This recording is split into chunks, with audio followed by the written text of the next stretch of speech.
أضخم مجموعة وثائق من نوعها تكشف النقاب عن كواليس الحرب في العراق.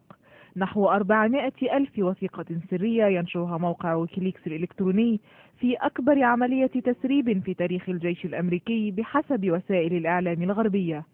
تسريبات تثير جدلا واسعا وتضع الإدارة الأمريكية في موقف حرج.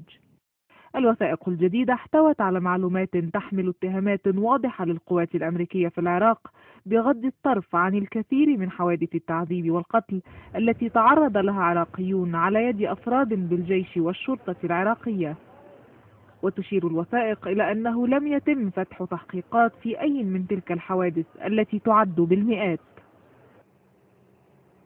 واستنادا إلى الوثائق، فقد كان ادعاء الجيش الأمريكي بعدم وجود إحصائيات رسمية لعدد القتلى في العراق خاطئا، إذ أوضحت أن حوالي 110 آلاف شخص سقطوا في الفترة الممتدة بين عامي 2004 و2009، وكان أكثر من 60% من هؤلاء الضحايا من المدنيين.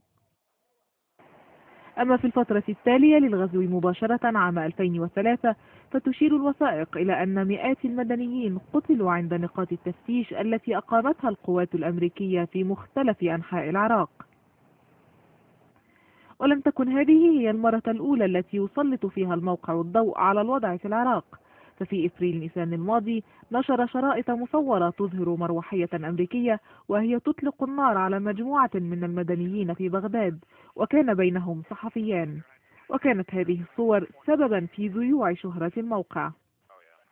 ولم تمض بضعة أشهر أخرى حتى عاد الموقع نفسه ليسدد ضربة أخرى للإدارة الأمريكية، لكن في ميدان قتال آخر وهو أفغانستان، إذ نشر أكثر من 70 ألف وثيقة سرية اتهمت القوات الأمريكية كذلك بارتكاب الكثير من المخالفات على الأراضي الأفغانية.